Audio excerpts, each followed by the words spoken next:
আর আপনারা জানেন না যে আমার আব্বা মারা গেছেন আমার বয়স যখন 7 বছর, তখন থেকে নিয়ে এই যে 30 বছর পর্যন্ত আমাকে কতগুলো স্ট্রাগলের সিঁড়ি পার হয়ে এই জায়গায় আসতে হয়েছে।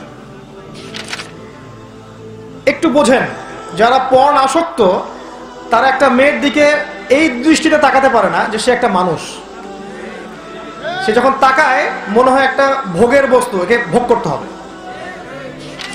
আল্লাহ পাকের কাছে এত পছন্দ হয়েছে কথাটা, আল্লাহ সূরা নাজিল করেছেন কুল হুয়াল্লাহু আহাদ, বলুন তিনি আল্লাহ এক। কখনো মনে করেছেন এই সূরা পড়ার সময় তার কথা?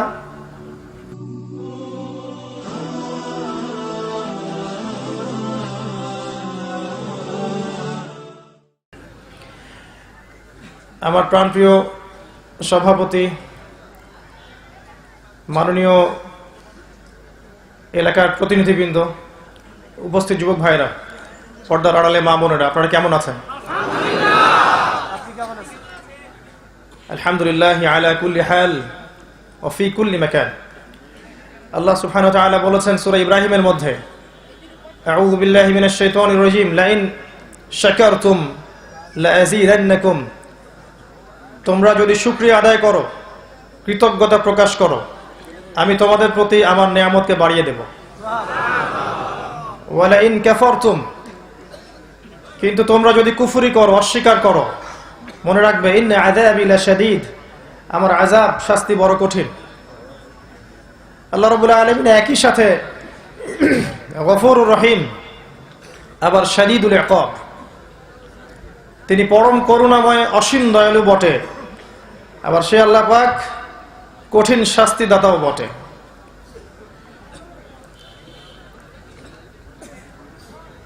আজকে আমি চেষ্টা করব ইনশাআল্লাহ আযজা ওয়া জাল অত্যন্ত গুরুত্বপূর্ণ একটা টপিক নিয়ে কথা বলার জন্য।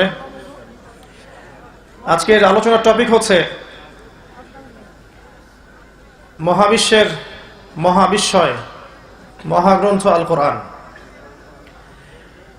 ইনশাআল্লাহ তাআলা এই বিষয়ে খুব সংক্ষিপ্ত সময়ের মধ্যে কিছু সারগর্ভ আলোচনা উপস্থাপন করার চেষ্টা করব ইনশাআল্লাহ।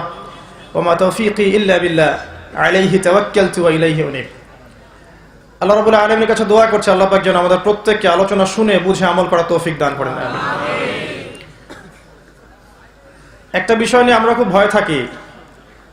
আল্লাহ রাব্বুল আলামিন সূরা সফের মধ্যে বলেছেন, ইয়া আইয়ুহাল্লাযীনা আমানু লিমা তাকুলুনা মা লা তাফআলুন, হে মুমিনগণ, তোমরা কেন এমন কথা বলো যেই কাজ তোমরা নিজেরাই করো না। তো আসলে অনেক বড় বড় কথা বলা অনেক সহজ, প্রতিশ্রুতি দেওয়া সহজ, ওয়াদা করা সহজ, এগুলোর উপর আমল করা, অঙ্গীকার রক্ষা করা এগুলো কঠিন। আল্লাহ বলেছেন, কাবুরা মাকতান ইনদাল্লাহি আন তাকুলু মা লা তাফআলুন, আল্লাহ পাকের কাছে সবচেয়ে নিকৃষ্ট সেই কাজ যা তোমরা বলো কিন্তু করো না। মুসলিম জাতির বর্তমান অধঃপতনের অন্যতম কারণ হচ্ছে কথা এবং কাজে মিল না থাকা। মুসলিম জাতির অধঃপতনের অন্যতম কারণ হচ্ছে অজ্ঞতা, সুশিক্ষার অভাব, দ্বীনি শিক্ষার অভাব, কোরআন সুন্নাহকে দিয়ে বিশ্বকে চ্যালেঞ্জ করার সাহসিকতার অভাব। মুসলিম জাতির অধঃপতনের অন্যতম কারণ হচ্ছে অনৈক্য, বিভেদ, হিংসা, বিদ্বেষ, বিভাজন, অভ্যন্তরীণ ক্রন্দল এবং সেক্টেরিয়াল ডিভিশন, যেটা বলি আমি যে উম্মার মধ্যেই সাম্প্রদায়িক বিভক্তি। আরেকটা কারণ হচ্ছে আত্মশুদ্ধির অভাব। অনেক জানি আমরা, অনেকে অনেক আমলও করেন বটে, কিন্তু আমলগুলো ভিতর থেকে আসে না। ভিতরে নূরের অভাব আছে, বাসিরার অভাব আছে। উম্মার সমস্যাগুলোকে ফাইন্ড আউট করতে হবে, প্রথম কাজ এটা। এরপরে আপনি সলিউশনের চেষ্টা করতে পারবেন। তো আমার কাছে মোটা দাগে কয়েকটা প্রবলেম মনে হয়। একটা হচ্ছে অজ্ঞতা, সঠিক পড়াশোনার অভাব, সঠিক কনস্ট্রাকটিভ সিলেবাসের অভাব, জানা অনুযায়ী আমলের ঘাটতি, দুনিয়ার মোহ, অনৈক্য, হৃদয়ে নূর না থাকা এবং কোরআন সুন্নাহকে দিয়ে এই ওয়ার্ল্ডকে চ্যালেঞ্জ করার সাহসিকতার অভাব আছে আমাদের মধ্যে। এগুলো বড় বড় দাগে সমস্যার কথা বললাম। আমরা একটা সমাজের দিকে আপনাকে নিয়ে যাব আজকে। যদিও গতকাল রাতে লক্ষ্মীপুরের মাহফিলে আমি কথাটা বলেছিলাম, অত বড় বিষয় আপনাদেরকে বলবো না, শুধু মূল পয়েন্টটা বলবো যে আজকে থেকে প্রায় 1450 বছর আগে একটা সমাজ ছিল, যে সমাজের মধ্যে মৌলিক মোটা দাগে 5টা পাপ ছিল। কয়টা পাপ ভাইয়েরা? 1 নাম্বার হচ্ছে আশিরক, 2 নাম্বার হচ্ছে রিবা, 3 নাম্বার হচ্ছে খামর মাদক, 4 নাম্বার নারী জাতির অবমাননা, আর 5 নাম্বার রক্তক্ষয়ী গোত্রীয় দ্বন্দ্ব। আবার বলছি, ওই জাহেলি মক্কার দিকে তাকান, যেটাকে আমরা এখন বলি আইয়ামে জাহেলিয়াত, তাই না? ওই আইয়ামে জাহেলিয়াতের দিকে তাকিয়ে দেখেন, সেখানে 5টা মৌলিক সমস্যা ছিল মোটা দাগে। এছাড়া আরো মাইনর অনেক সমস্যা ছিল, সেগুলো মেজর প্রবলেম না। মেজর প্রবলেম 5টা ছিল।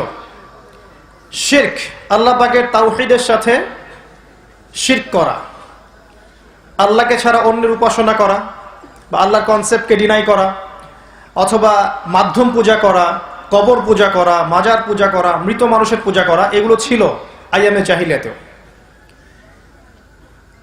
এখনকার বিশ্বের দিকে যদি আপনি তাকান, দেখবেন এখনকার বিশ্বের প্রধান সমস্যা হচ্ছে শিরক। প্রত্যেকটা ক্ষেত্রে এখন শিরক আছে। ইবাদতে শিরক আছে, আপনার পারিবারিক জীবনে শিরক আছে, সামাজিক আচার অনুষ্ঠান সংস্কৃতির মধ্যে শিরক আছে, আপনার ইকোনমিক্সের মধ্যে শিরক আছে, মুআমালাতের মধ্যেও শিরক আছে। মুআমালাতের শিরকটা কেমন? আপনি আল্লাহর হালালকে হারাম করেছেন, আল্লাহর হারামকে হালাল করেছেন, এটা শিরক। সূরা তাওবা পড়ে দেখেন 31 নম্বর আয়াতে আল্লাহ পাক বলেছেন, 29, এরকম হতে পারে, আমি হাফেজ নই। এটা প্রথম। 2 নম্বর প্রবলেমটার দিকে তাকান, রিবা বা সুদ। এখনকার ওয়ার্ল্ড যে অ্যাফেয়ার্স চলছে, এই বিশ্বের ইকোনমিক সেকশনে সবচেয়ে বড় সমস্যা হচ্ছে রিবা বা সুদ। যদিও অনেক দিন বলেছি আমি অনেক লেকচারে, হয়তো কারো ভালো লেগেছে বা কারো ভালো লাগে নাই, কিন্তু আমি কারো প্রতি বিদ্বেষ পোষণ করে এই আয়াতটা তেলাওয়াত করিনি। ফাযাক্কির ইন্নামা আনতা মুযাক্কির, তুমি উপদেশ দাও, তুমি শুধু উপদেশদাতা। লাস্তা আলাইহিম বিমুসাইতির, তুমি কারো প্রতি দারোগা নও। একজন দায়ীর কাজ এটা, নবীর কাজ এটা, নবীওয়ালা কাজ যারা করবেন তাদের কাজ এটা। এমনকি ফিরআউনের মতো বড় কাফেরকে যখন দাওয়াত দিতে যাচ্ছেন মুসা আলাইহিস সালাম, আল্লাহ পাক বলছেন ইযহাব ইলা ফিরআউনা ইন্নাহু তাগা, তুমি ফিরআউনের কাছে যাও, সে সীমা লঙ্ঘন করেছে। আর ফিরআউনের চেয়ে বড় কোনো আল্লাহদ্রোহী এই পৃথিবীতে ছিল না।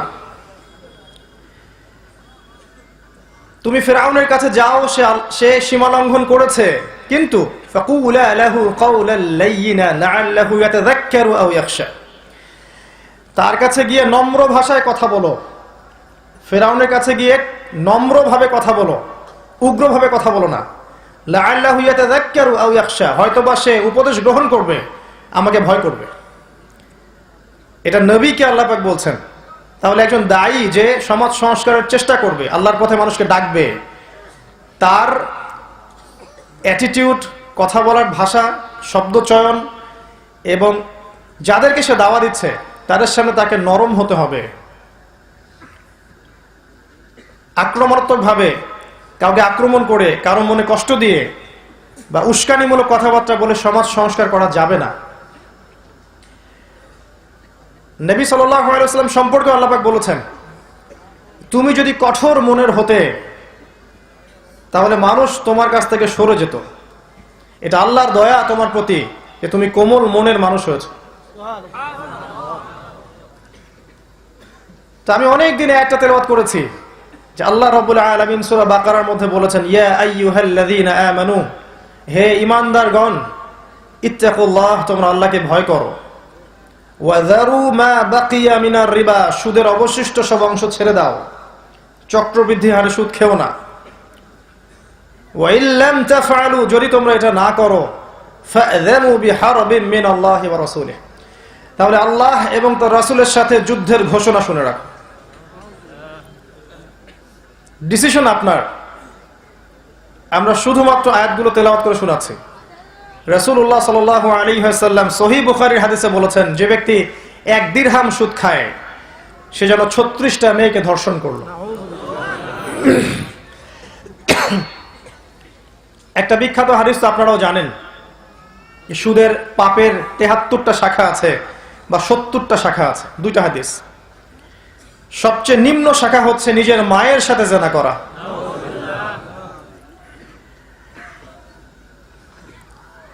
আল্লাহ রাব্বুল আলামিন বলেছেন, আল্লাযীনা ইয়াকুলুনা রিবা, যারা রিবা খায়, সুদ খায়, লা ইয়াকুমুনা ইল্লা কামা ইয়াকুমু ইয়াকুমুল্লাযী ইয়াতাখাব্বাতুহু আশ-শাইতানু মিনাল মাস। যারা রিবা বা সুদ খাচ্ছে তারা কিয়ামতের মাঠে এমন অবস্থায় উঠবে যে দেখে মনে হবে তাদেরকে জিন ধরেছে। জিন ধরা রোগী দেখেছেন কখনো? বাই দ্য ওয়ে, আপনারা তো জিনে বিশ্বাস করেন কিনা? এখনকার এই সভ্যতা তো জিনে বিশ্বাস করে না, এলিয়েনে বিশ্বাস করে। ফেরেশতাতে বিশ্বাস করে না, এলিয়েনে বিশ্বাস করে। জিনে বিশ্বাস করে না, এলিয়েনে বিশ্বাস করে। কারণ জ্ঞানের ডেফিনেশন তাদের কাছে হচ্ছে পরীক্ষা নিরীক্ষা পর্যবেক্ষণের মাধ্যমে যে সিদ্ধান্তে উপনীত হওয়া যায় সেটাই হচ্ছে জ্ঞান। অতএব আপনি আল্লাহ, ফেরেশতা, জিন, কবরের আযাব, মিজান, পুলসিরাত, জান্নাত, জাহান্নাম এগুলোকে আপনি পরীক্ষাগারে পরীক্ষা করে প্রমাণ করতে পারবেন না। দ্যাট ইজ ওয়াই এগুলোর কোনো এক্সিস্টেন্স বা অস্তিত্ব নাই। নাউযুবিল্লাহ। এটা ওদের স্কুল অফ থট, ওদের ফিলোসফিক্যাল থট, ওদের শিক্ষা দর্শন এটা। আর মুসলিমদের শিক্ষা দর্শন হচ্ছে ওয়াকুলিল হাক্কু মির রাব্বিকুম, হক বা সত্য মিথ্যার মানদণ্ড যেটা, সেটা আল্লাহর পক্ষ থেকে আসবে। আল ইলমু মিন ইনদিল্লাহ, জ্ঞান আল্লাহর পক্ষ থেকে আসে। ওয়া আল্লামাল আদামা আসমা কুল্লাহা, আল্লাহ পাক আদমকে প্রত্যেকটা নাম শিখিয়েছেন। আল্লামাল ইনসান মা লাম ইয়ালাম, মানুষকে সেই জ্ঞান শিক্ষা দিয়েছেন যা মানুষ জানতো না। অতএব বাই ডিএনএ সৃষ্টিগতভাবে আমাদের মধ্যে জ্ঞান ছিল না, আল্লাহ আমাদের মধ্যে জ্ঞান ইনস্টল করেছেন। এরপরে এই জ্ঞানটা ছড়িয়ে পড়েছে আদম থেকে আদমদের সন্তানের মধ্য থেকে। যাই হোক, তো সুদখোরদের অবস্থা হবে এমন কিয়ামতের মাঠে যেন তারা জিনগ্রস্ত, তাদেরকে জিন ধরার মতো অবস্থা থাকবে। আর নবী সাল্লাল্লাহু আলাইহি ওয়াসাল্লাম বলেছেন, আমি যখন মেরাজের রাতে সফর করেছি, আমি দেখেছি একদল মানুষকে রক্তের নদীতে ফেলে মাথা ফাটিয়ে দেওয়া হচ্ছে। নাউযুবিল্লাহ। আমি জিজ্ঞাসা করলাম, ইয়া জিবরিল, এরা কারা? আমাকে বলা হলো, এরা হচ্ছে আপনার উম্মতের সেই সব ব্যক্তি যারা ছিল সুদখোর। রক্তের নদী কেন? উত্তর দিতে পারবেন? এক্স্যাক্টলি, সুদের মধ্য দিয়ে মানুষের রক্ত চুষে খাওয়া হয়। ইসলামিক ইকোনমিক সিস্টেম যাকাত কেন্দ্রিক, ব্যবসা কেন্দ্রিক, কৃষিভিত্তিক, দান সাদাকা কেন্দ্রিক, এটা ইসলামিক ইকোনমিক্স এর বেস। আর বর্তমান ইকোনমিক্স এর বেস হচ্ছে রিবা, সুদ। ওয়া আহাল্লাল্লাহুল বাই'a ওয়া হাররামা রিবা, আল্লাহ পাক ব্যবসাকে হালাল করেছেন, রিবাকে হারাম করেছেন। ডিফারেন্সটা কোথায়? ওরা তো বলছে ইন্নামাল বাই'উ মিসলু রিবা, ব্যবসা সুদের মতোই। আল্লাহ বলছেন আমি ব্যবসাকে হালাল করেছি, রিবাকে হারাম করেছি। বিজনেসে ইসলামিক ইকোনমিক্সের মধ্যে একটু বোঝেন, মানি বা টাকা এটা মার্কেটের মধ্যে সার্কুলেট করতে থাকে, ঘুরতে থাকে। মূল যেটা মূলধন টাকা, এটা বাজারে ঘুরতে থাকে। ইসলামিক ইকোনমিক্স এমন, আজকে আপনি ধনী আছেন, কালকে আপনি গরিব হতে পারেন, চান্স আছে। কারণ ব্যবসায় লাভ এবং লসের কি আছে? রিস্ক আছে। চিরস্থায়ী কেউ ধনী থাকতে পারবে না ব্যবসায়, কোনো গ্যারান্টি নাই। আর আজকে যে দরিদ্র সে কাল ধনী হতে পারে, ব্যবসায় এই সুযোগ আছে। ইসলামিক মনিটারি সিস্টেমের মধ্যে মানি বা টাকা মার্কেটের মধ্যে সার্কুলেট করতে থাকে, ঘুরতে থাকে। এখানে চিরস্থায়ী ধনী হওয়ার সুযোগ নাই, বা চিরস্থায়ী দরিদ্র থাকারও সম্ভাবনা নাই। এটা আল্লাহর হাতে। রিজিকটা কার হাতে তখন? আল্লাহর হাতে। তখন আল্লাহ আপনাকে রিজিক দিবেন। ওই ব্যবসার ওই মার্কেটের উপরে আল্লাহ কন্ট্রোল করবেন। আর যখন আপনি রিবায় চলে গেছেন, এখানে মানি টাকা সার্কুলেট করবে না, বরং এখানে ধনী ডে বাই ডে আরো ধনী হতে থাকবে, আর দরিদ্ররা ডে বাই ডে আরো পভার্টি এবং ডেস্টিটিউশনের মধ্যে যেতে থাকবে। এটাই আল্লাহ পাক হারাম করেছেন, কারণ এটা সবচেয়ে বড় জুলুম বটে। আর যদি এমন হয় ধনীরা ধনী হতেই থাকছে এবং তাদের জাকাতও দিচ্ছে না, তাহলে অবস্থা চিন্তা করেন কি হতে পারে। তো এই হচ্ছে বেসিক ডিফারেন্স। আজকের টপিক ইকোনমিক্স না, না হলে এটা নিয়ে আমি ইনশাআল্লাহ 2 ঘন্টা কথা বলতে পারবো। তো সমস্যাটা হচ্ছে এখানে মানি সার্কুলেট করে না রিবার মধ্যে। এই কারণে ধনীরা চিরস্থায়ী ধনী হতে পারে। এই কারণে ওই সব ধনীদের হাতে কোন কোন ক্ষেত্রে একটা বড় রাষ্ট্র পর্যন্ত জিম্মি হয়ে যেতে পারে। এটাকে বলে ক্যাপিটালিজম বা পুঁজিবাদ। এর অপোজিশনে একটা মতবাদ চালু করা হয়েছিল, যেটাকে আমরা কমিউনিজম বলে থাকি। ওই চায়না এবং রাশিয়া যার উপর দাঁড়িয়ে আছে, যদিও বা এই মতবাদটা 100% ইসলামের সাথে সাদৃশ্যপূর্ণ নয়, অনেক পার্থক্য আছে, তারপরেও এর উপর দাঁড়িয়ে চায়না রাশিয়া উন্নতি করেছে। আজকে সারা বিশ্বের দিকে তাকিয়ে দেখেন, বাজার নিয়ন্ত্রণ করছে কারা? চাইনিজরা। ওরা কিন্তু পুঁজিবাদে নাই, ওরা আছে কমিউনিজমের উপরে। ইকোনমিক্স একটা খুব গভীর সাবজেক্ট, যেটা নিয়ে পড়াশোনা করা উচিত এবং আমাদের মাদ্রাসায় পড়ানো উচিত। রিবার কথা বলতে গিয়ে কথাগুলো বলে ফেললাম, যে রিবা মার্কেটের মধ্যে মানি সার্কুলেট হতে দেয় না। এই কারণে আল্লাহ পাক এটাকে হারাম করেছেন, রক্ত চুষে খাওয়ার মতো। এই জন্য রক্তের নদীতে ফেলে আপনাকে শাস্তি দেওয়া হবে, নাউযুবিল্লাহ। এটা ছিল 2 নম্বর সমস্যা। 3 নম্বর ছিল মাদক। তাকিয়ে দেখেন আজকের বিশ্বের দিকে তাকিয়ে দেখেন, যুব সমাজের সবচেয়ে বড় সমস্যা কি? অধঃপতনের মাদক। যুবকদের অধঃপতনের অন্যতম কারণ হচ্ছে মাদক, পর্নোগ্রাফি, হারাম অ্যাফেয়ার্স, যেটা আমরা খুব পছন্দ করি। এখন কোন কোন ক্ষেত্রে সহি প্রেমও চলছে, নাউযুবিল্লাহ। দিনদার ভাইয়ের সাথে দিনী বোনের প্রেম, এটা সহি প্রেম নাকি? নাউযুবিল্লাহ। তো হারাম অ্যাফেয়ার্স সমস্যা। যুবকদের একটা সমস্যা হচ্ছে পারিবারিক সাপোর্টের অভাব। পারিবারিক সাপোর্টের অভাবে এদের মানসিকতাগুলো বিক্ষিপ্ত হয়ে যায়, হতাশায় তারা ভোগে। যখন তারা হতাশায় ভোগে তখন মাদকের কাছে যায়। গার্লফ্রেন্ডের কাছে সুখ না পেলে তখন মাদকের কাছে আসে, কখনো কখনো মিউজিকের কাছে যায়। এগুলো থেকে যখন চরিত্র খারাপ হয়ে যায় তখন পর্ন দেখা শুরু করে। একটা ছ্যাঁকা খেয়ে গেলে তখন মেয়েদেরকে আর ভালো লাগে না, তখন মনে হয় যে আমি আর বিয়ের সাথে কিছু করব না, সারা জীবন এগুলো খারাপ কাজ করেই বেড়াবো। মেয়েরা আসলে ভালো না, আমি কিন্তু বলিনি মেয়েরা ভালো না। কিছু মানুষ তখন মনে করে যে মেয়েরা আর ভালো না, এখন মেয়েদের সাথে হালাল সম্পর্কের দরকার নাই, খালি হারাম সম্পর্ক করব, জীবনটা পার করে ফেলাবো।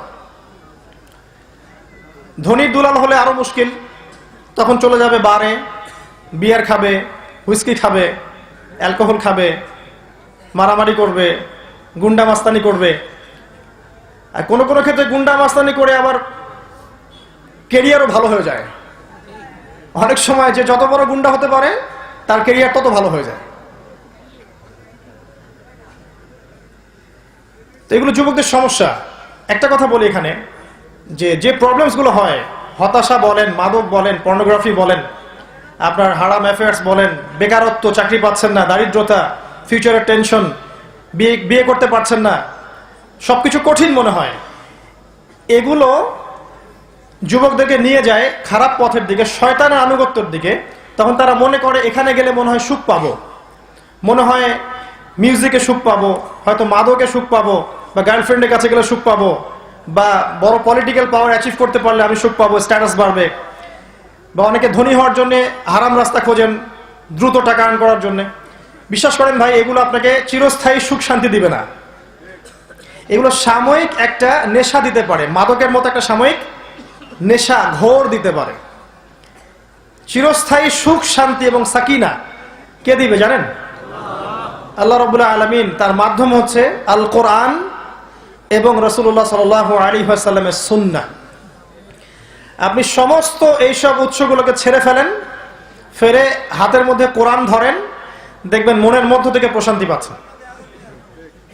কোরআন আপনাকে এত প্রশান্তি দিবে, এত সুখ দিবে, মনে এমন নূর নিয়ে আসবে, সারা দুনিয়া যদি আপনার থেকে দূরে চলে যায় আপনার কিচ্ছু মনে হবে না। আপনার আপনজনরা যদি আপনাকে নাও বোঝে আপনার কিচ্ছু মনে হবে না। আপনি হকের উপর থাকার পর দেখবেন সবকিছু সংকীর্ণ হয়ে আসছে, সবাই আপনাকে ছেড়ে চলে যাচ্ছে, ভালো মন্দ বলছে, পরিবার থেকে বাধা পাচ্ছেন, সমাজ থেকে বাধা পাচ্ছেন, পিতা মাতা বাধা দিচ্ছে, গার্লফ্রেন্ড ছেড়ে চলে গেল, চাকরি পাচ্ছেন না, দাড়ি রাখছেন বলে বিয়ে হচ্ছে না, তো দেখবেন আপনার মনে তারপর একটা শান্তি কাজ করবে, কারণ আপনি কোরআন ধরে আছেন। আমি এই কথাগুলো এই জন্য বলতে পারি বিকজ আমি আপনাদের বয়সী, আর আপনারা জানেন না যে আমার আব্বা মারা গেছেন আমার বয়স যখন 7 বছর, তখন থেকে নিয়ে এই যে 30 বছর পর্যন্ত আমাকে কতগুলো স্ট্রাগলের সিঁড়ি পার হয়ে এই জায়গায় আসতে হয়েছে। আমাকে কেউ কখনো একটা ইসলামিক বই হাদিয়াও দেয়নি, বিশ্বাস করলেন? একটা বই, পুরো বংশ মিলে একটা ইসলামিক বই কেউ কিনে আমার হাতে তুলে দেয়নি, এটা পড়ো আল্লাহ তোমাকে হেদায়েত দিবে। আমার এই লেকচার হয়তো তারাও শুনবে, তারাও স্বীকার করবে কথাটা। তবে আমার আব্বা যতদিন বেঁচে ছিলেন, আল্লাহ পাক তাকে জান্নাতবাসী করুন, তিনি আমার শুরুটা করেছিলেন কোরআন দিয়েই, আলহামদুলিল্লাহ।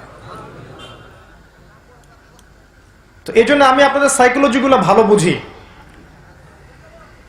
তো এই মাদকটা এখনকার বিশ্বের দেখবেন প্রধান সমস্যা, যুবকদের অধঃপতনের। 1 নাম্বার কি প্রবলেম বলেছিলাম? শিরক। 2 নাম্বার সুদ। 3 নাম্বার হচ্ছে এই যে মাদক।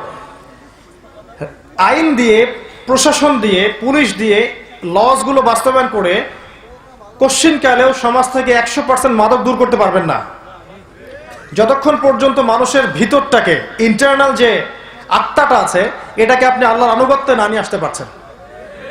যখন দেখবেন যুবকরা এসব থেকে মুখ ফিরিয়ে আল্লাহর কোরআনকে ধরেছে হাতে, নামাজ পড়ছে 5 ওয়াক্ত, দান সাদাকা করছে, কোরআন তেলাওয়াত করছে, রোজা রাখছে, দাড়ি ছেড়ে দিয়েছে, টাকনুর উপর কাপড় পরছে, হারাম অ্যাফেয়ার ছেড়ে দিয়েছে, হালাল খাচ্ছে, অটোমেটিক দেখবেন এই যুবক কশ্চিনকালেও মাদকের কাছে যাবে না। কিচ্ছু করতে হবে না, শুধু মানুষের অন্তর জগৎটাকে পরিবর্তন করতে হয়। এটাই ছিল নবীদের কাজ।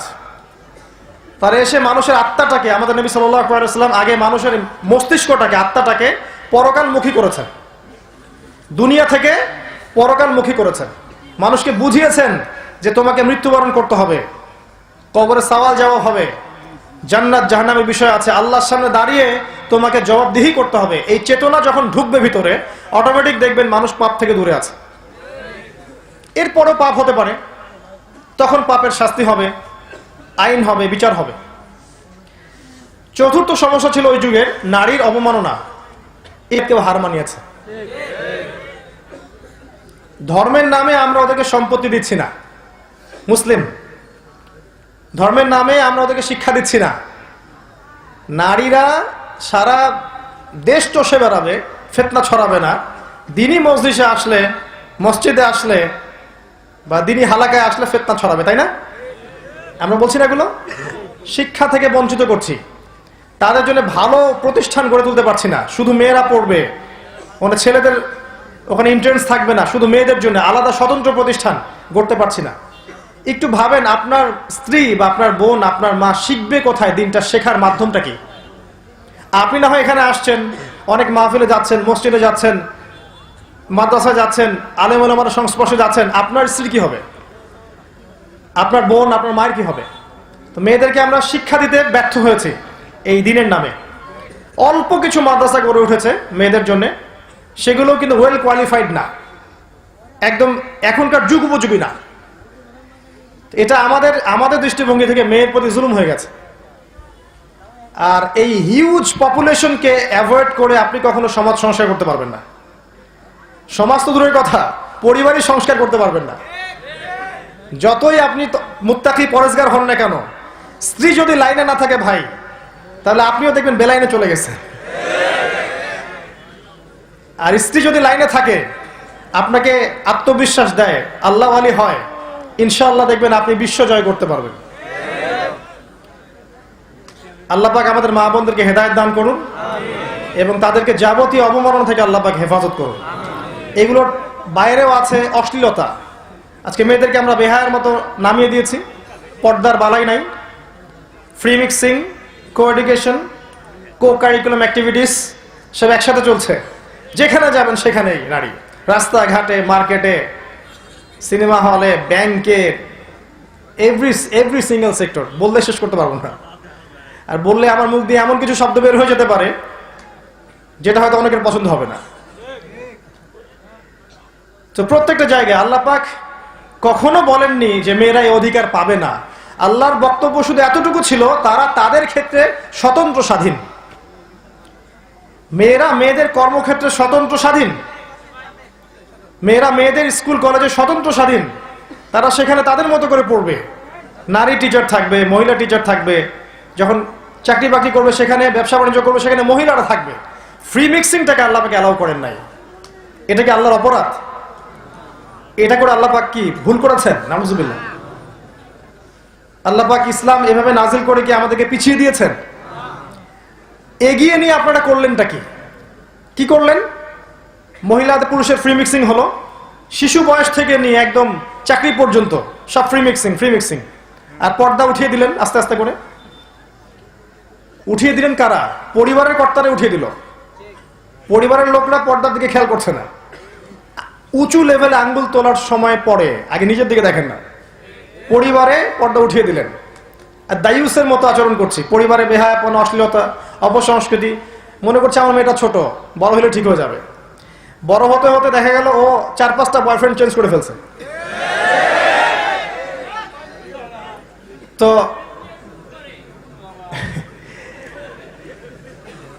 আপনাদের দিকেও আসছি ইনশাল্লাহ। আমরা কি করলাম তাহলে? ফ্রি মিক্সের মধ্য দিয়ে কি হলো? বেহায়াপনা ছড়াচ্ছে। যখন আপনি নারীদেরকে এভাবে ছড়াবেন, পরিবারের ক্ষেত্রে হোক, সমাজের ক্ষেত্রে হোক, আস্তে আস্তে যেটা হবে যে ছেলে মেয়ের মধ্যে একটা চৌম্বক আকর্ষণ আল্লাহ পাক সৃষ্টি করে দিয়েছেন। এর ফলশ্রুতিতে দেখা যাবে যে সমাজে দুর্ঘটনা ঘটবে, নারী পুরুষের মধ্যে হারাম অ্যাফেয়ার্স হবে, জেনা বাড়বে, পরকিয়া বাড়বে। আর এই যে পর্নোগ্রাফি যে ছড়িয়ে দেওয়া হয়েছে, পর্নোগ্রাফির মধ্য দিয়ে মানুষকে আর মানুষ রাখা হয় নাই, মানুষকে বানানো হয়েছে পশু। একটু বোঝেন, যারা পর্ন আসক্ত তারা একটা মেয়ের দিকে এই দৃষ্টিতে তাকাতে পারে না যে সে একটা মানুষ। সে যখন তাকায় মনে হয় একটা ভোগের বস্তু, একে ভোগ করতে হবে, তাকে সম্মান দিতে হবে, বা সে একটা আলাদা মানুষ, তার একটা আত্মা আছে, তার একটা সত্তা আছে, এই কনসেপ্ট থাকে না। মনে হবে সে ভোগের বস্তু। এটা কিন্তু পরিকল্পিতভাবে সারা বিশ্বে ছড়িয়ে দেওয়া হয়েছে, যাতে করে নারীকে নারী মনে না করে পুরুষরা। এবং যখন এরকম সেন্টিমেন্ট তৈরি হবে তখন ধর্ষণ বাড়তে থাকবে এবং দেখবেন ডে বাই ডে এটা বাড়ছেই আর বাড়ছে। আইন দিয়ে আপনি পারবেন না ডমিনেট করতে যতক্ষণ পর্যন্ত সমস্ত পর্ন সাইট বন্ধ করছেন। রুলস করে যতক্ষণ পর্যন্ত সমস্ত পর্ন সাইট বন্ধ না করছেন, ধর্ষণের সংখ্যা কমবে না। ছেলেদেরকে দোষ দিয়ে লাভ নাই যে ছেলেদের মনে রোগ আছে। যখন একটা ছেলে, এখন তো মেয়েরাও পর্ন দেখে, সবাই, ছেলে মেয়ে সবাই, এরা যখন রাতের বেলা প্রত্যেক রাতে এগুলো দেখতে থাকবে, ওর মাইন্ডসেটটা পরিবর্তন হয়ে যাবে। ভালোবাসাকে যৌনতা দিয়ে পরিবর্তন করে দেওয়া হয়েছে। ভালোবাসা, এই যে ভালোবাসা, স্ত্রীর প্রতি একটা ভালোবাসা, মহব্বত, দেখবেন ওটাকে একটা যৌনতা দিয়ে পরিবর্তন করে দেওয়া হয়েছে। ওই যৌনতাকে মনে করা হয় এখন ভালোবাসা। নাউজুবিল্লাহ। সেটা অন্য একটা বিষয়। যেসব পরিবারে স্বামী স্ত্রীর মধ্যে মধুর সম্পর্ক আছে তাদের জীবনটা আর যাদের মধ্যে এই সম্পর্ক নাই তাদের জীবনকে এক। যারা বিয়ের আগে কখনো কোনো মেয়েকে স্পর্শ করেনি, একটা মেয়েকে দিনের কারণে ভালো লেগেছে, ভালোবেসেছে, বিয়ে করেছে, তাদের সংসারটা সুখী না? আর যারা বিয়ের আগে অনেকগুলো মেয়ের সংস্পর্শ পেয়েছে, অনেকগুলো প্রেম করেছে, অ্যাফেয়ার্স হয়েছে, জেনা হয়েছে, পরে গিয়ে একটা বিয়ে করেছে, ওর সংসার কি সেম হবে? তো এখানে ভালোবাসাকে যৌনতা দিয়ে পরিবর্তন করা হয়েছে। এই কাজটা করেছে পর্নোগ্রাফি। এর মূল রূপকারকে জানেন? বাংলাদেশ না, এর মূল রূপকার হচ্ছে পশ্চিমা বিশ্ব। বিশ্বের যত বড় বড় ফাসাদ, রিবা বলেন, পর্নোগ্রাফি বলেন, মাদক বলেন, শিরক বলেন, ইকোনমিক স্যাংশন বলেন, বড় বড় যে বিষয়গুলো আছে, ইভেন এই জঙ্গিবাদের কথাই বলেন, সবগুলোর মূল রূপকার হচ্ছে এরা এগুলোর মূল রূপকার। সুকৌশল এগুলোকে তৈরি করে সারা বিশ্বে ছড়িয়ে দিয়েছে ওদের ভিশন বাস্তবায়ন করার জন্য। ভিশনটা কি? They want to rule the world. তারা এই বিশ্বকে শাসন করতে চায়।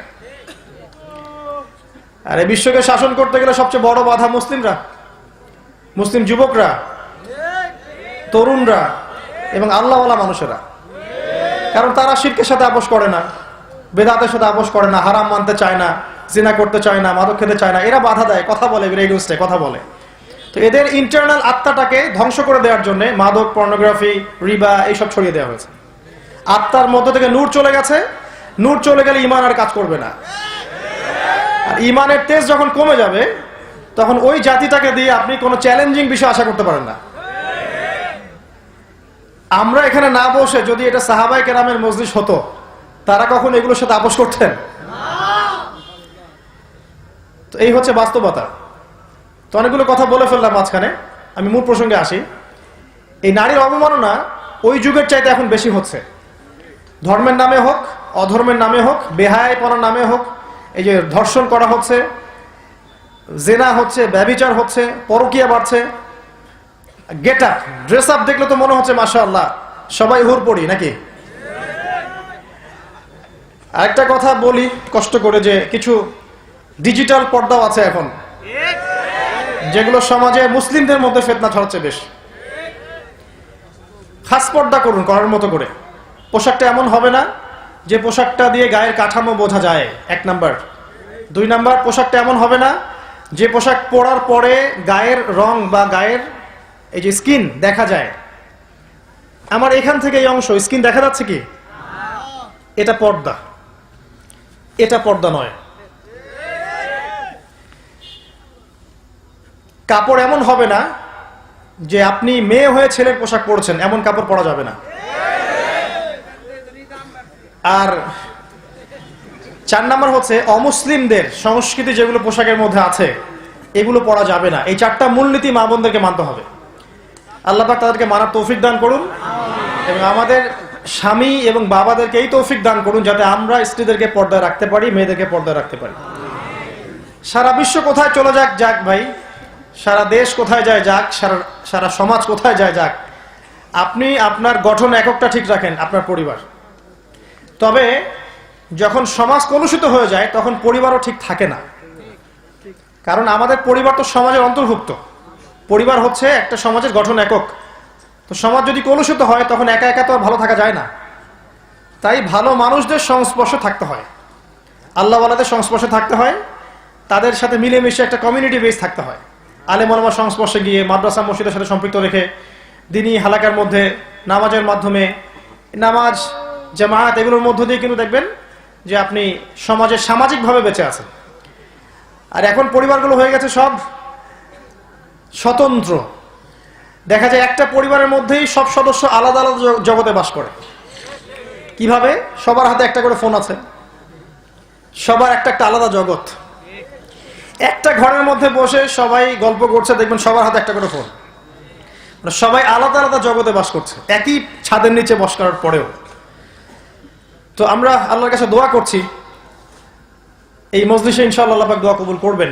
আল্লাহ পাক যেন আমাদেরকে সমস্ত রকম শিরক থেকে মুক্ত রাখেন, সুদ থেকে মুক্ত রাখেন, মাদক দ্রব্য থেকে মুক্ত রাখেন এবং পর্দার মধ্যে থাকার তৌফিক দান করেন মা বোনদেরকে।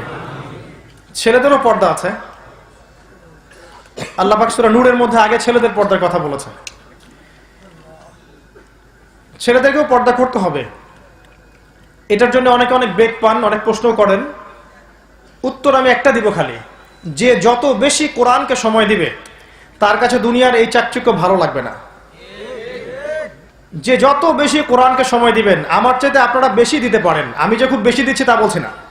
এখানে অনেক উপস্থিত মানুষ আছেন যিনি হয়তো আমার চেয়ে বেশি তেলাওয়াত করেন, আমার চেয়ে বেশি গবেষণা করেন, অনেক বেশি সময় দেন। তো তো যে যত বেশি সময় দিবেন কোরআনকে, তার কাছে দুনিয়ার নোংরামিগুলো তত খারাপ লাগবে। আপনার নজরকে হেফাজত করা ইজি হবে আপনার জন্য।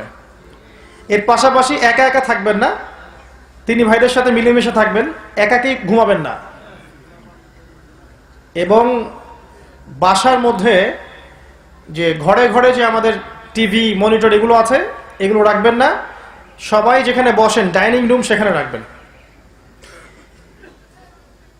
যাবতীয় পর্ন সাইটগুলোকে ব্লক করে রাখবেন আপনার ফোন থেকে। এটা করা যায়। 5 ওয়াক্ত নামাজ টাইম টু টাইম পড়বেন। রাসূলুল্লাহ সাল্লাল্লাহু আলাইহি ওয়াসাল্লামের সুন্নাহ মতো চলার চেষ্টা করবেন এবং আপনার সাধ্য মতো আপনি দ্বীনের দাওয়াতি কাজ করার চেষ্টা করেন, মানুষকে আল্লাহর পথে ডাকার চেষ্টা করেন। দেখবেন আপনার মন থেকেই এই খারাপ বিষয়গুলোর প্রতি আকর্ষণ কাজ করবে না, কমে যাবে ইনশাআল্লাহ। এটা একটা টিপস দিলাম। আরেকটা হচ্ছে বেশি থেকে বেশি আল্লাহর জিকির করবেন। সুবহানাল্লাহ, আলহামদুলিল্লাহ, আল্লাহু আকবার, লা ইলাহা ইল্লাল্লাহ, লা হাওলা ওয়ালা কুওয়াতা ইল্লা বিল্লাহ, এগুলা। পাশাপাশি লা ইলাহা ইল্লাল্লাহু ওয়াহদাহু লা শারীকা লাহু লাহুল মুলকু ওয়া লাহুল হামদু ওয়া হুয়া আলা কুল্লি শাইইন কাদির, এটা। এছাড়াও সকাল সন্ধ্যা যত দোয়া আছে মাসনুন, এগুলো করলে আপনার মনের মধ্যে নূর চলে আসবে ইনশাআল্লাহ। আরেকটা বলবো, মৃত্যুকে স্মরণ বেশি বেশি স্মরণ করলে দেখবেন যে আপনার মনের মধ্য থেকে এই আকর্ষণগুলো উঠে যাচ্ছে। সব উঠে যাবে না তাই বলে আবার, না হলে তো আপনারও সমস্যা। পরে আবার স্ত্রীকে কি দিবেন? কিছু থাকবে, কিন্তু হারাম বিষয়ের প্রতি আকর্ষণ কমে যাবে ইনশাআল্লাহ। আল্লাহ পাক আমাদের সবাইকে হালালের উপর থাকার তৌফিক দান করুন, হারাম থেকে দূরে রাখুন। 5 নম্বর সমস্যা ছিল ওই যুগে রক্তক্ষয়ী দীর্ঘস্থায়ী সংঘাত। গোত্রগুলো ছিল, এই যে বনু হাশেম, তারপরে যে বনু কুরাইজা, বনু কাইনুকা, বনু তামিম, বনু তাইম, আপনার এদিকে বনু মাখজুম, অনেক গোত্র ছিল, অনেকগুলো গোত্র। এই গোত্রগুলোর মধ্যে অল্প মানে সামান্য ইস্যুতেই বড় বড় দীর্ঘস্থায়ী রক্তক্ষয়ী সংঘাত হয়েছে। এই সমস্যাটা কি এখন নাই? এই সমস্যাটা এখন বৈশ্বিক রূপ লাভ করেছে। দেখবেন, খেয়াল করে দেখবেন, এখন ধর্মের মধ্যে আমরা বিভিন্ন দলে বিভক্ত আছে না? পলিটিক্সের মধ্যে আমরা বিভিন্ন দলে বিভক্ত। আবার জিও পলিটিক্সের ক্ষেত্রে দেখেন আমরা বিভিন্ন রাষ্ট্রে বিভক্ত, এবং এক রাষ্ট্র কিভাবে আরেক রাষ্ট্রকে আক্রমণ করে ডমিনেট করতে পারে এই চেতনায় ফিকির করতে থাকে সারা জীবন। এবং কোন কোন ক্ষেত্রে দেখা যায় বিনা অপরাধে নিরীহদের উপর অত্যাচার করা হচ্ছে। এই যে দীর্ঘস্থায়ী রক্তক্ষয়ী সংঘাত, আয়ামে জাহিলিয়াতের ওই সুন্নাহ, নাউজুবিল্লাহ, ওইটা এখনো কিন্তু বাস্তবায়িত আছে, বরং এখন আরো অনেক বড় স্কেল এটা পৌঁছে গেছে। তো আমি একটু গুটাচ্ছি এই জায়গা থেকে, যে আমি যে 5টা মৌলিক সমস্যার কথা বললাম, আইয়ামে জাহিলিয়াতে যে 5টা সমস্যা ছিল, 1 নাম্বার আল্লাহর সাথে শিরক করা, 2 নাম্বার কি রিবা বা সুদ, 3 নাম্বার মাদকদ্রব্য, 4 নাম্বার নারী জাতির অবমাননা, আর 5 নাম্বার কি দীর্ঘস্থায়ী রক্তক্ষয়ী সংঘাত। এগুলো কিন্তু বর্তমান বিশ্বেও মৌজুদ আছে। আপনাকে 2 চোখ দিয়ে দেখতে হবে, বাইরের চোখ আর ভিতরের চোখ। এখন প্রশ্ন হচ্ছে যে এই যে যুগটা ছিল, এই যুগটা কেমন করে পরিবর্তন হলো? উত্তর, এই যুগটা পরিবর্তন হয়েছে কোরআনের আলোয়। ওই যুগটা পরিবর্তন হয়েছে কোরআনের আলোয়। একটু দেখাবো কিভাবে। রাসূলুল্লাহ সাল্লাল্লাহু আলাইহি ওয়াসাল্লাম এই যুগেই জন্ম নিয়েছিলেন, তাই না? জন্ম নেওয়ার পরেও কিন্তু তিনি ওই যুগের স্রোতে গা ভাসিয়ে দেননি।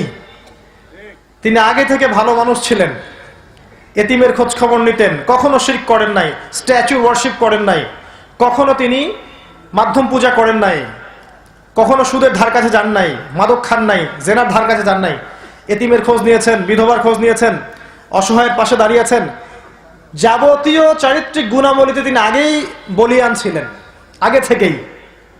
আল্লাহ পাক সূরা কলামের মধ্যে বলেছেন না, ইন্নাকা লাআলা খুলুকিন আযীম, আপনি মহান চরিত্রের অধিকারী।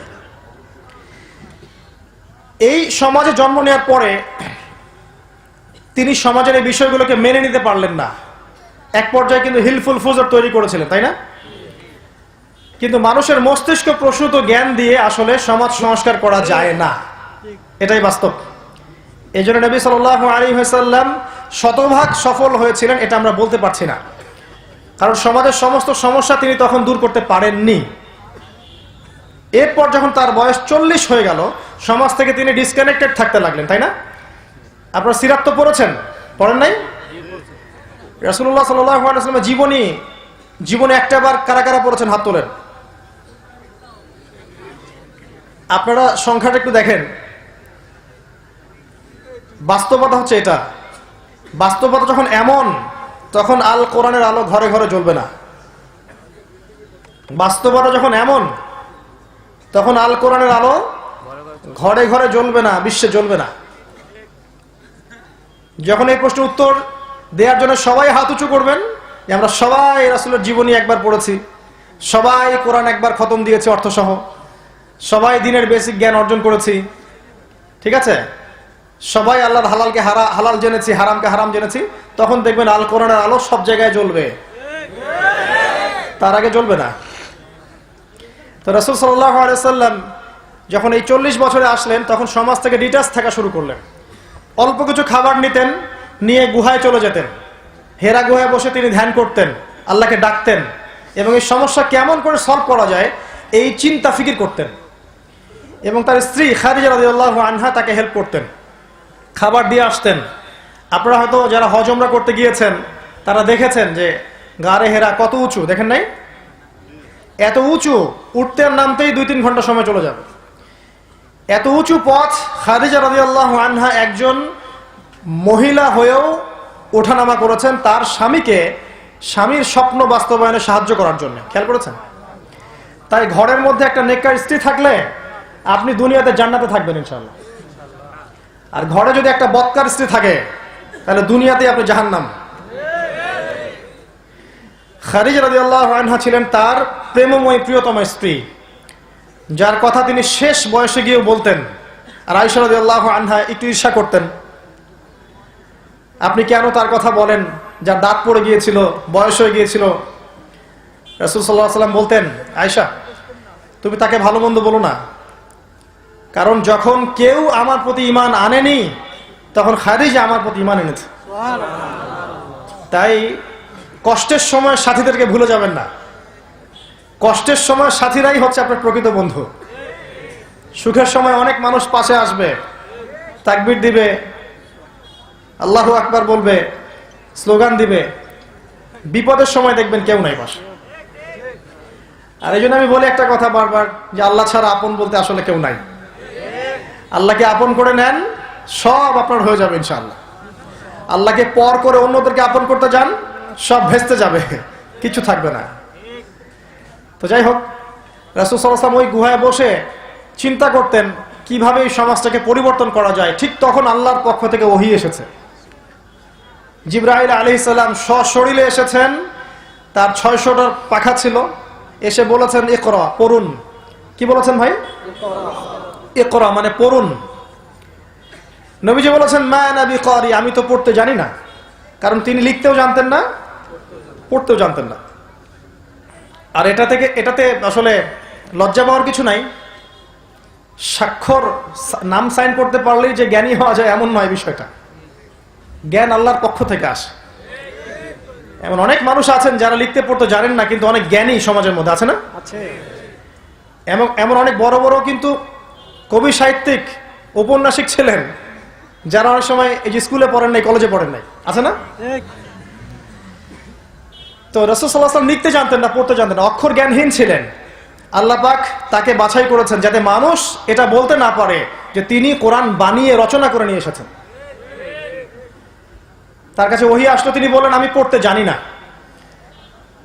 তো জিবরাইল আলাইহিস সালাম তাকে চেপে ধরলেন শক্ত করে, ছেড়ে দিলেন, দিয়ে বললেন ইকরা, পড়ুন এবার।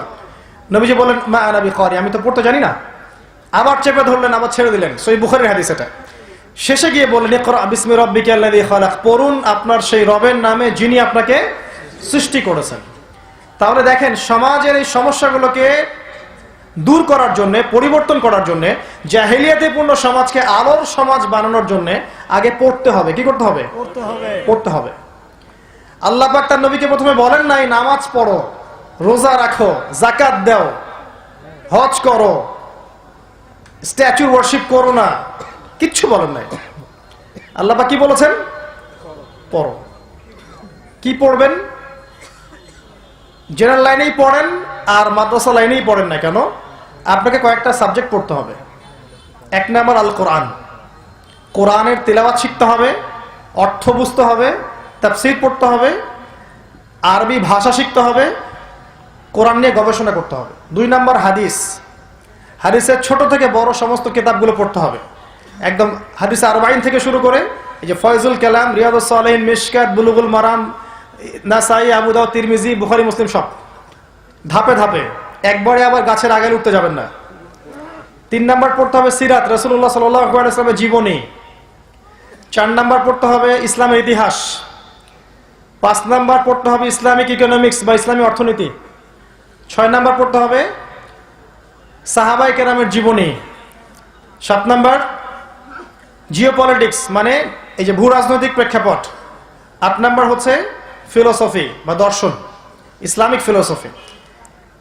এই সাবজেক্টগুলো যদি আপনি পড়েন, জেনারেল লাইনেই পড়েন আর মাদ্রাসা লাইনেই পড়েন, ইনশাআল্লাহ দেখবেন আপনি কোরআন এবং সুন্নাহকে দিয়ে বিশ্বকে ব্যাখ্যা করতে পারছেন।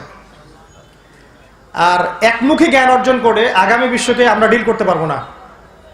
একমুখী জ্ঞান, শুধু জেনারেলি পড়ছেন আর শুধু মাদ্রাসায় পড়ছেন, এর মধ্যে কোনো হারমোনিয়াস কম্বিনেশন নাই, কানেকশন নাই, তাহলে দেখবেন জ্ঞানগুলো হবে একমুখী। একজন মেডিকেল ডক্টর ইমামতি করবেন এমন যোগ্যতা অর্জন করতে হবে। আবার একজন ইমাম সাহেব সমাজের নেতা হবেন এই যোগ্যতা অর্জন করতে হবে। দ্বিমুখী পড়াশোনা করে আসলে খুব একটা ফায়দা হচ্ছে না। আর যারা জেনারেল লাইনে পড়ছেন তাদের প্রতি অনুরোধ থাকবে, আপনার জ্ঞানটাকে আপনি ইসলামের কল্যাণে ব্যয় করেন। ওই সাবজেক্টেই পড়েন, যে সাবজেক্ট আপনি পড়ছেন ওই জ্ঞানটাকে দ্বীনের খেদমতের দিকে নিয়ে আসেন। সম্ভব না? একজন ডক্টর তিনি কি ভালো সমাজসেবী হতে পারেন না? একজন ইঞ্জিনিয়ার তিনি কি সমাজকে ভালো কিছু দিতে পারেন না? একজন অর্থনীতিবিদ, রাষ্ট্রবিজ্ঞানে পড়েছেন, তিনি সমাজকে, রাষ্ট্রকে ভালো কিছু দিতে পারবেন না? এই সাবজেক্টগুলো কোনোটাই অন-ইসলামিক সাবজেক্ট নয়। হতাশ হবেন না, ওই সাবজেক্টটাই পড়বেন, কিন্তু আপনার বেসটা কি হবে? ইসলামিক। ইসলামের সাবজেক্টগুলো পড়বেন, কোরআন, আরবি ভাষা, সিরাত, হাদিস, ইসলামের ইতিহাস, ফিকটা বলতে ভুলে গিয়েছিলাম, ফিক, এবং ইসলামিক ইকোনমিক্স, জিওপলিটিক্স, এগুলো পড়বেন। আল্লাহ পাক সবাইকে পড়ার তৌফিক দান করুন। আপনাদের চেয়ে 1 ডিগ্রি বেশি হলে আমাকে যেন পড়ার তৌফিক দান করেন, না হলে তো আমাকে আর এখানে ডাকবেন না, আমাকে ওখানে বসা লাগবে আর আপনারা এখানে বসবেন। এটা যেন হয়, দোয়া করি, এটাও যেন হয়, আল্লাহ যেন কবুল করে। আমি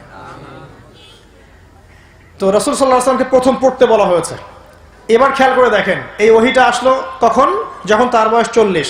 এবার 23 বছর পরে চলে যান, 23 বছর পর চলে যান। এবার আপনি মক্কার দিকে তাকান, যখন রাসূল সাল্লাল্লাহু আলাইহি ওয়াসাল্লামের বয়স হচ্ছে 63। কত বছর? এই মাত্র 23 বছর, অনলি 23 ইয়ার্স।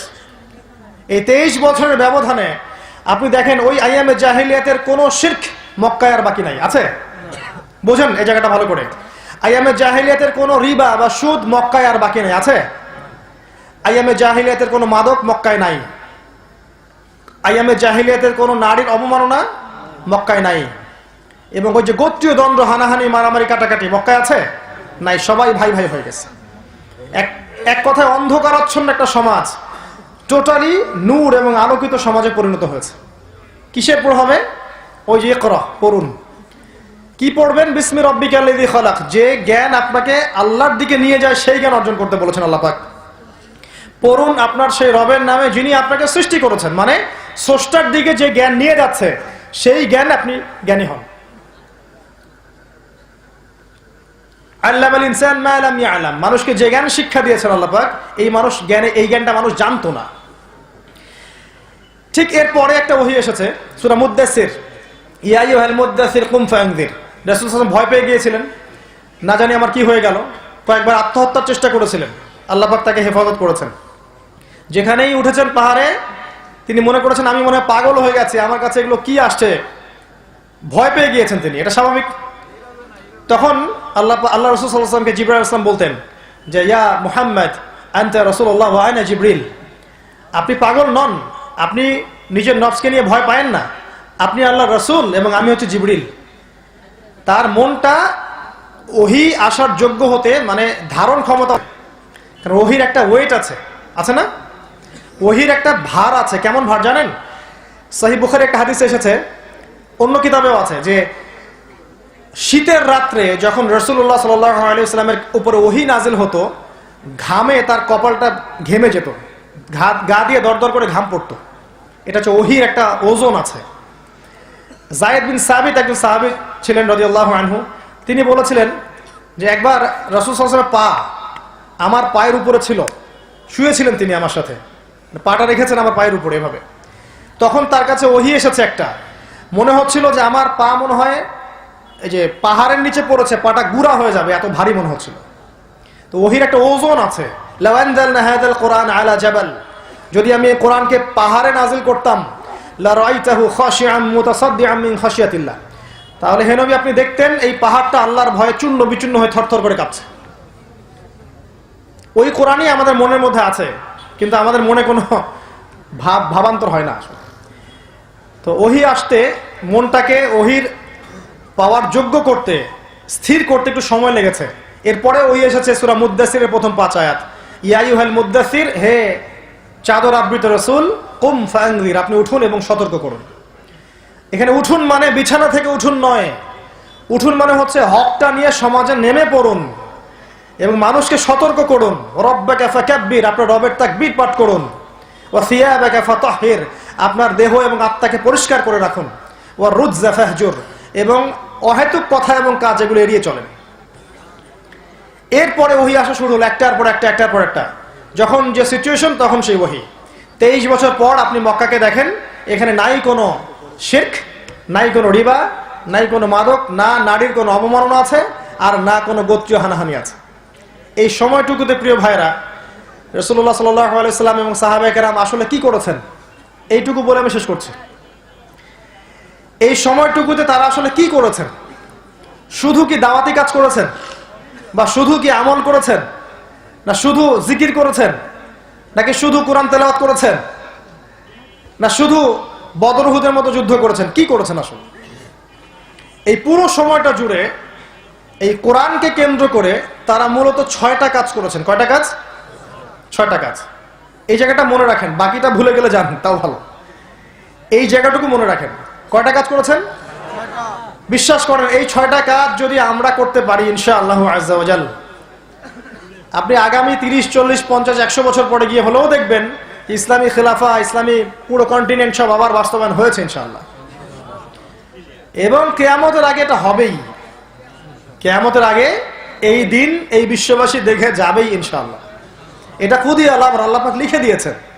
আল মাহদি আসবেন, ঈসা ইবনে মারইয়াম আসবেন, এগুলো হবে, কেউ এটাকে উল্টাতে পারবে না। এই সময়টুকু আপনি সারভাইভ করবেন কিভাবে? এই সময়টুকুর মধ্যে রাসূলুল্লাহ সাল্লাল্লাহু আলাইহি ওয়াসাল্লাম এবং সাহাবায়ে কেরাম এই মূলত 6টা কাজ করেছিলেন। একটা হচ্ছে আল কোরআনকে তারা বিশুদ্ধ করে পড়তে শিখেছেন। সবাই আমাদের মতো সবাই কোরআন তেলাওয়াত করতে পারি তো ইনশাআল্লাহ? যারা পারি না আবার শিখবো ইনশাআল্লাহ, আর যারা পারি আরো ভালো করে শিখবো ইনশাআল্লাহ। শয়তান 3টা ধোঁকা দিবে, এসে বুঝাবে যে আপনি অনেক জানেন, আপনার জানার দরকার নাই। শয়তান বোঝাবে যে আপনার অনেক বয়স হয়ে গেছে, আপনি এখন আর পারবেন না। আর শয়তান এসে আবার বুঝাবে, যদি এই দুইটাকে উত্তীর্ণ করে সামনে চলে যান, শয়তান আবার আসবে, এসে বলবে যে সামনে অনেক সময় পড়ে আছে, পরে শিখে নিব। তো এই আর কি বিষয়। তিলাওয়াত বিশুদ্ধ করে না শিখলে সমস্যা আছে। কোরআন তেলাওয়াত সারা বছর করে যাবেন, সারা জীবন, কিন্তু ভুল হবে, অর্থগুলো উল্টাপাল্টা হয়ে যাবে। একটা এক্সাম্পল দিয়েই বোঝেন তাহলে কিরকম হবে। আলহামদুলিল্লাহ অর্থ মানে কি? এখানে যে হা আছে, এটা কি বড় হা না ছোট? হুত্তি না হাওয়াস? হায়ে হুত্তি, এটাকে বলে বড় হা। উচ্চারণ কোথা থেকে করতে হয়? মাঝখান থেকে। মাশাআল্লাহ। এখানে যদি আপনি আলহামদুলিল্লাহ বলেন, অর্থ হচ্ছে সমস্ত প্রশংসা কার জন্য? আল্লাহর জন্য, রব্বুল আলামিন, তিনি জগৎসমূহের প্রতিপালক। যদি বলেন আলহামদুলিল্লাহ, বড় হায়ের জায়গায় ছোট হা হাওয়াস, হুত্তির জায়গায় হাওয়াস, অর্থ কি হবে? হ্যাঁ মাশাআল্লাহ, সমস্ত নিন্দা আল্লাহর জন্য, নাউযুবিল্লাহ। তো কিভাবে পরিবর্তন হলো? একটা অক্ষরের উচ্চারণের কারণে। এরকম অসংখ্য এক্সাম্পল দেয়া যাবে, আজকে ওই টপিক না আমার। এক কথায় বলতে যাচ্ছি যে কোরআন বিশুদ্ধ করে, মদ, মাখরাজ, তাজবিদ এগুলো বিশুদ্ধ করে সুন্দর মতো শিখতে হবে। আর নিয়মিত তেলাওয়াত করবেন। নিয়মিত বলতে যদি সবচেয়ে ভালো হয় দৈনিক 1 পারা করে পড়তে পারলে। আমার স্ত্রীর প্রতি আল্লাহ পাক রহম করুন, তার কথা বলি মাঝে মাঝে মনে পড়লে, সে মাশাআল্লাহ দিনে 1 পারা করে তেলাওয়াত করে, আর কিছু করুক আর না করুক, আমাকে ভাত খাইতে দেখ আর না দেখ, 1 পারা তেলাওয়াত করবে মাশাআল্লাহ। 1 পারা তেলাওয়াত করলে মাসে 30 দিনে আপনার 30 পারা তেলাওয়াত হয়ে যাবে। প্রত্যেক মাসে 1 খতম, প্রত্যেক হরফে 10টা করে নেকি পাবেন। আলিফ লাম মিম বললে 30 নেকি পাবেন। এই কোরআন আপনার পক্ষে সাক্ষী দিবে, কোরআন আপনার জন্য সুপারিশ করবে, আল্লাহর সাথে তর্ক করবে। সূরা মুলক আপনাকে কবরের আযাব থেকে বাঁচাবে ইনশাআল্লাহ। সূরা বাকারার শেষের 3টা আয়াত সারা রাত নফল পড়ার জন্য যথেষ্ট হবে। আয়াতুল কুরসি ফরজ নামাজের পরে পড়বেন, আপনার জান্নাতে যাওয়ার জন্য একটাই বাধা, মউত, মৃত্যু হয়ে গেলে জান্নাত। সূরা কাহফ আপনাকে দাজ্জালের ফিতনা থেকেও বাঁচাবে।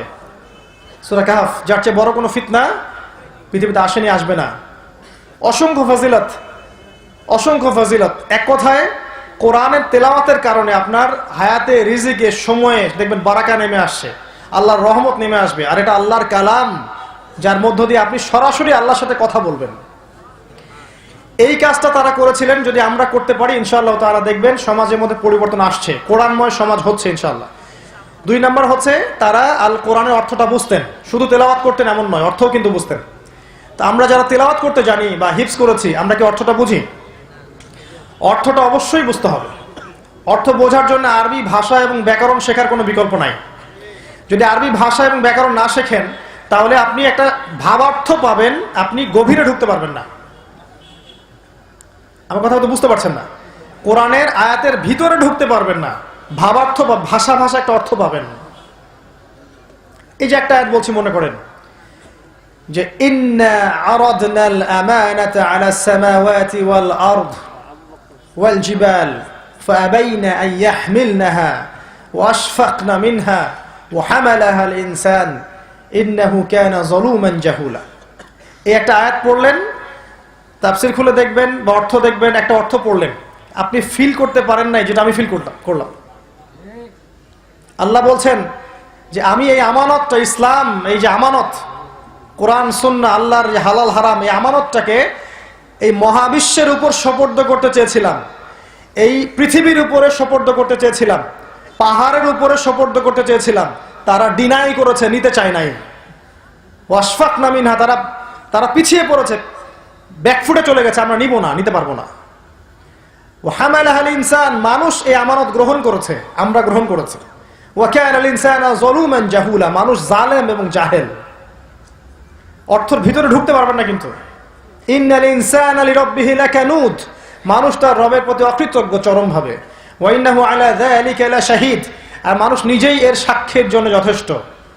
অর্থ ফিল করতে পারবেন না।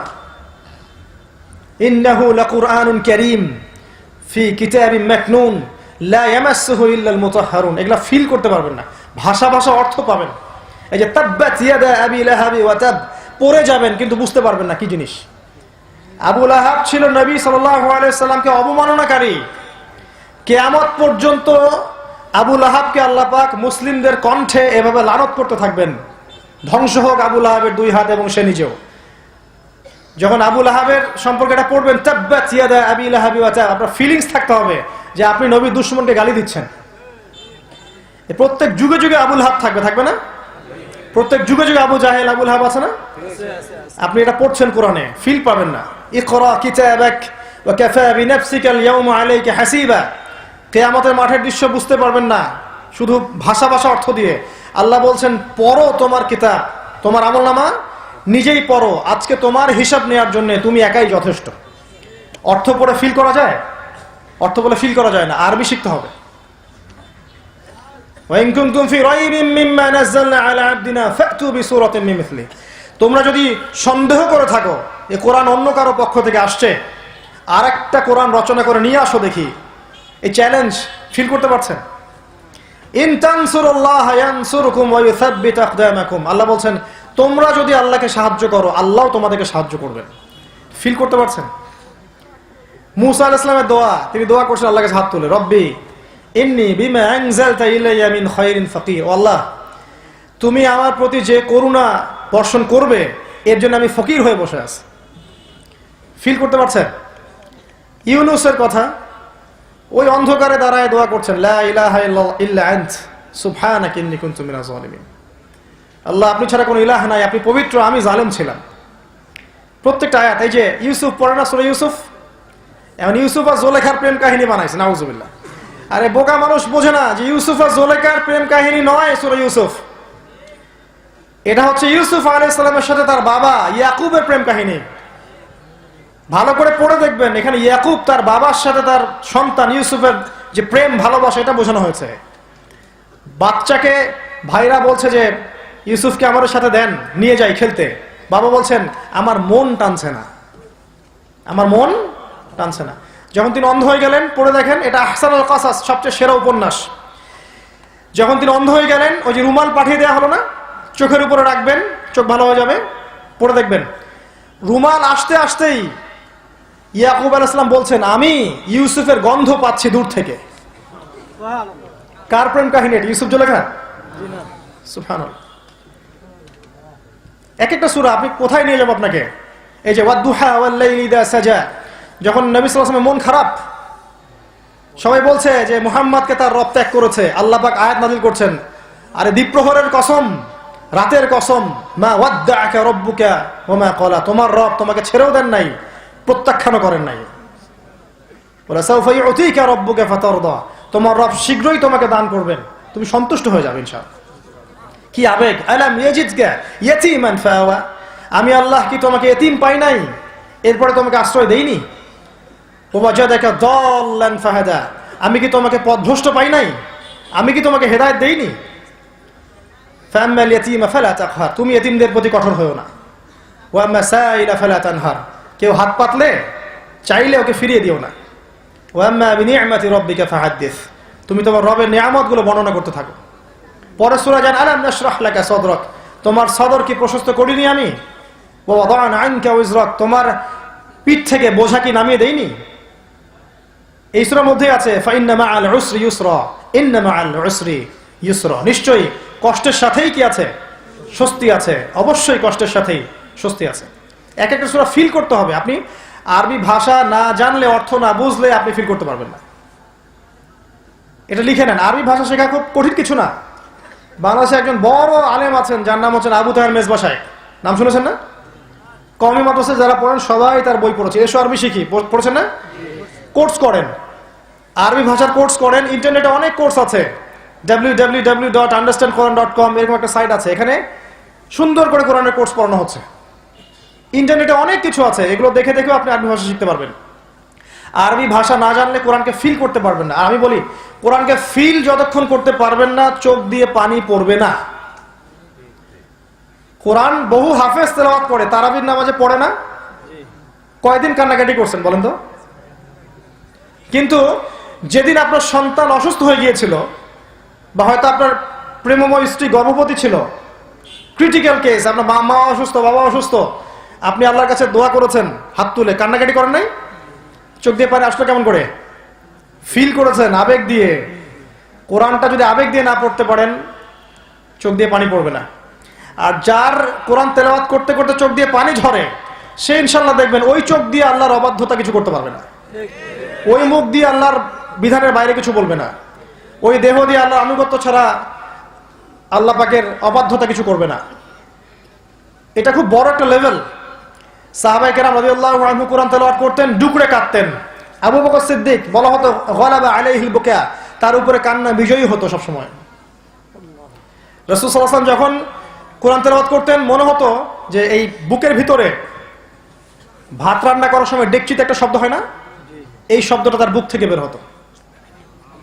যে মানুষের কোনো পাপ নাই, আগেও কোনো পাপ নাই, পরেও কোনো পাপ নাই, যিনি সর্বপ্রথম জান্নাতে যাবেন, যিনি আমাদেরকে বলেছেন আমরা তার ভাই, যিনি হাউজে কাউসারে আমাদের জন্য অপেক্ষা করবেন, যিনি একমাত্র ব্যক্তি যিনি সুপারিশ করবেন এই উম্মতের কবিরা গুনাহগার ব্যক্তিদের জন্য, তিনি রাতের বেলা কিয়ামুল লাইল করতেন, কোরআন তেলাওয়াত করতে করতে করতে করতে কাঁদতে কাঁদতে পা ফুলে যেত।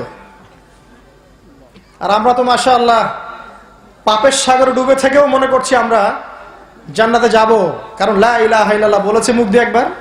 ওই যে হাদিস পড়ছে, মান ক্বালা লা ইলাহা ইল্লাল্লাহ দাখালাল জান্নাহ, তাই না? শোনেন, যদি লা ইলাহা ইল্লাল্লাহ মুখ দিয়ে খালি বললেই জান্নাতে যাওয়া যেত, তাহলে প্রত্যেক মুনাফিকও জান্নাতে যেত। কারণ মদিনায় যত মুনাফিক ছিল তারা কি লা ইলাহা ইল্লাল্লাহ বলে মুসলিম হয় নাই?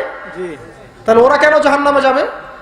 আল্লাহ পাক কেন বললেন যে আল্লাহ পাক মুনাফিক এবং কাফেরদেরকে জাহান্নামে একত্রিত করবেন? কেন বললেন? আর মুনাফিকদের অবস্থান হবে একদম অতল তলে, কি জন্য বললেন? মানে লা ইলাহা ইল্লাল্লাহ এটা হচ্ছে হক, ভিতর থেকে হৃদয় থেকে লা ইলাহা ইল্লাল্লাহ এবং মৌখিক স্বীকৃতি না আসলে সে জান্নাতে যেতে পারবে না। শুধু মৌখিক স্বীকৃতি বোঝানো হয়নি, কলবের আনুগত্য বোঝানো হয়েছে। আল্লাহ পাক আমাদেরকে বোঝার তৌফিক দান করুন। কোরআনকে ফিল করতে হবে। এই সূরাগুলো নিয়ে কথা বলতে থাকলে রাত শেষ হয়ে যাবে। সূরা ফিল পড়েন আপনারা, আলাম তারা কাইফা ফাআলা রাব্বুকা বিআসহাবিল ফিল, তাই না? এটা জাস্ট পড়ে যান। এখানে আবরাহার ঘটনা আছে, আপনাকে বুঝতে হবে এই যুগটা কিন্তু আবরাহার যুগ না। এই যুগে আপনাকে পাখি এসে এখান থেকে বাঁচাবে না।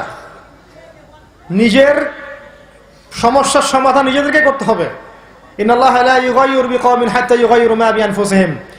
একটা কওম যতক্ষণ নিজের অবস্থার পরিবর্তনের চেষ্টা করে না ততক্ষণ আল্লাহ পাক তার অবস্থা পরিবর্তন করেন না।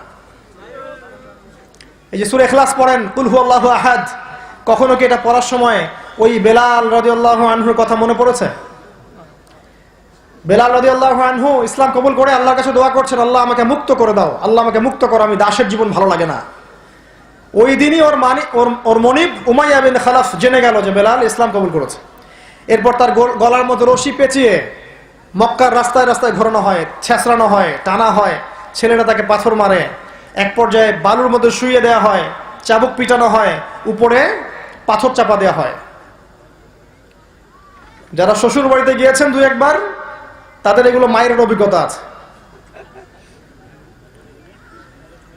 তো এই ব্যক্তিকে বলা হচ্ছে বেলাল রাদিয়াল্লাহু আনহুকে যে একটা বার খালি বলতে হবে যে লাত এবং উজ্জার কসম। কি বলতে হবে? লাত এবং উজ্জার কসম। আল্লাহর বাদ দিয়ে খালি একটা কসম কাটতে হবে। অথবা এতটুকু বলতে হবে মুহাম্মদ কাযযাব, মুহাম্মদ মিথ্যাবাদী, নাউযুবিল্লাহ। আর সে বলছে, বেলাল রাদিয়াল্লাহু আনহু শুয়ে শুয়ে বলছে, আহাদুন আহাদ, যিনি এক তিনি এক। আহাদুন আহাদ, যিনি এক তিনি এক। আহাদুন আহাদ, যিনি এক তিনি একক। আল্লাহ পাকের কাছে এত পছন্দ হয়েছে কথাটা, আল্লাহ সূরা নাযিল করেছেন, কুল হুয়াল্লাহু আহাদ, বলুন তিনি আল্লাহ এক। কখনো মনে করেছেন এই সূরা পড়ার সময় তার কথা? একটা একটা করে সূরা পড়বেন। এই যে দুনিয়ার চাকচিক্যে ডুবে আছেন না অনেকে, আমরাও সবাই আছি কম বেশি। আল্লাহ বলেন আলহাকুমুত তাকাসুর হাত্তা যুরতুমুল মাকাবির। এই প্রাচুর্যের প্রতিযোগিতা তোমাদেরকে মোহাচ্ছন্ন করে রেখেছে যতক্ষণ না তোমরা কবরে পৌঁছাচ্ছ। কাল্লা সাউফা তা'লামুন, কখনো নয় শীঘ্রই তোমরা জানতে পারবে। সুম্মা কাল্লা সাউফা তা'লামুন, আবারও বলছি কখনো নয় শীঘ্রই তোমরা জানতে পারবে। এই আয়াত এই সূরার শেষের দিকে কি আছে?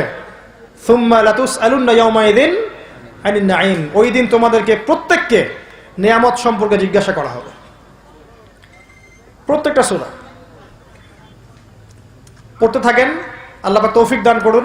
কোরআনের গভীরে ঢুকে যান, আরবি ভাষা শিখেন, দেখবেন কোরআনকে ফিল করতে পারবেন ভিতর থেকে। সূরা কাহফটা খুব ভালো করে পড়বেন। এই সূরা শেষ জামানার সূরা। এই সূরা আপনাকে বোঝাবে কিভাবে চলবেন এই যুগে। অন্তত একটা পারা, দুইটা পারা, তিনটা পারা, যতটুকু পারেন মুখস্থ করেন। আমি বিশ্বাস করি না যে কোরআন মুখস্থ করতে পারবেন না আপনারা, আমি এটা বিশ্বাস করি না। কেমিস্ট্রি মুখস্থ করেছেন, পর্যায় সারণী ধরলে এখনই বলতে পারবেন। ফিজিক্স মুখস্থ করেছেন, উপন্যাসগুলো মুখস্থ করেছেন, কবিতাগুলো মুখস্থ করেছেন, তাই না? করেন নাই? লেখকের নাম, সাল সব মুখস্থ। ইংরেজির কত সূত্র মুখস্থ করেছেন, ত্রিকোণমিতি, পরিমিতি, ম্যাথামেটিক্স, কত কি মুখস্থ করেছেন, কত কি করেছেন সারা জীবনে। কোরআন এক পারা মুখস্থ করতে পারবেন না, এটা আমি বিশ্বাস করি না। অন্তত 30তম পারাটা হলেও মুখস্থ করবেন। কথা দেন, কারা কারা মুখস্থ করবেন? এই যে বায়াত করালাম আপনাদের কাছে, ঠিক আছে? এটা হচ্ছে 2 নাম্বার কাজ। শেষ করছি আমি, একটু বসেন। তিলাওয়াত, তারপরে হচ্ছে আপনার হিফজ এবং অর্থ বোঝা, এই কাজটা তারা করেছিলেন। 4 নাম্বার, কোরআনের যত আদেশ আছে আদেশগুলোকে তারা মেনেছেন, মানেন নাই? কোরআনের সমস্ত আদেশকে রাসূলুল্লাহ সাল্লাল্লাহু আলাইহি ওয়াসাল্লাম সাহাবায়ে কেরাম মেনে চলেছেন। যেমন তাওহীদ, তারা কি শিরক করতেন? তারা আল্লাহ তাওহীদে থাকতেন, আমরাও ইনশাল্লাহ তাওহীদে থাকবো। 2 নাম্বার সালাত, তারা 5 ওয়াক্ত সালাত পড়তেন জামাতে, আমরা পড়ি তো মাশাআল্লাহ। আল্লাহ পাক তৌফিক দান করুন। বাংলাদেশে 80-90% মুসলিম 5 ওয়াক্ত নামাজ পড়ে না জামাতের সাথে, এটা বাস্তবতা। আমি বলছি বাস্তবতা যতক্ষণ দূর না হবে ততক্ষণ পর্যন্ত কোরআনের আলো ঘরে ঘরে জ্বলবে না, বরং আলো আস্তে আস্তে কমে যাবে ভাই। যাকাত, তারা যাকাত দিতেন না, আমরা এখন যাকাত দিতে চাই না। আমরা বলি যে ট্যাক্স দিচ্ছি তো যাকাত দেওয়ার কি দরকার, এটা আল্লাহর মালের হক, দিতে হবে। যাকাত কেউ যদি অস্বীকার করে সে কিন্তু কাফের হয়ে যাবে, কুফরি করে ফেলবে। তারা সিয়াম রাখতেন, তারা হজ করতেন, উমরা করতেন, মানুষের সৎ কাজের আদেশ করতেন, অসৎ কাজে নিষেধ করতেন, মানুষকে দাওয়া দিতেন, তাসবিহ তাহলিল করতেন, জিকির আজগার করতেন, ইসলামের প্রসার প্রসারের ফিকির করতেন। দিন কিভাবে কল্যাণকর হবে, দিনকে কেমন করে এগিয়ে নিয়ে যাওয়া যাবে, এই চিন্তা ফিকির করতেন তারা। আল্লাহ এবং তার রাসূলের আনুগত্য করতেন, আল্লাহ পাকের সব আদেশ মানতেন, নিষেধগুলোকে ছেড়ে দিতেন। এই কাজটা যদি আমরা করতে পারি ইনশাআল্লাহ দেখবেন জাহিলিয়াত কমে যাবে ইনশাআল্লাহ। একই সাথে নিষেধগুলো ছাড়তেন, শুধু আদেশ মানতেন এমন নয়, নিষেধও বর্জন করতেন। শুধু যদি আদেশ মানি নিষেধগুলো বর্জন না করি এটা হবে মুনাফিকি। এটা কি হবে? মুনাফিকি। শুধু নামাজ পড়লেই হবে না, সুদটাও ছাড়তে হবে, ঘুষটাও ছাড়তে হবে, দুর্নীতি করা যাবে না, অন্যের সম্পদ অন্যায়ভাবে লুটপাট করা যাবে না, নিজের ক্ষমতার দাপটে অন্যের উপর জুলুম করা যাবে না, প্রতিবেশীর অধিকার খর্ব করা যাবে না, আত্মীয়তার সম্পর্ক ছিন্ন করা যাবে না, মাদক গ্রহণ করা যাবে না, জিনার ধার কাছেও যাওয়া যাবে না, শিরকের ধার কাছে যাওয়া যাবে না, বেদাত করা যাবে না, এগুলো করা যাবে না। শুধু ভালো কাজ করবো এমন নয়, নিষেধ থেকেও দূরে থাকতে হবে। তখন গিয়ে দেখবেন আপনি জাহিলিয়াত কমছে, তার আগে কমবে না। যদি শুধু আদেশ মানে নিষেধ বর্জন না করি তাহলে সুসংবাদ আছে। কি আছে? সুসংবাদটা শোনাই। সূরা বাকারা আয়াত নাম্বার 85-86 আল্লাহ বলেছেন আফাতুমিনুনা বিবাদিল কিতাবি ওয়া তাকফুরুনা বিবাদ। তবে কি তোমরা আল্লাহর কিতাবের কিছু অংশকে মানো আর কিছু অংশকে অস্বীকার করো? ফামা জাযাউ মান ইয়াফআলু যালিক ইল্লা খিজিয়ুন ফিল হায়াতিদ দুনিয়া।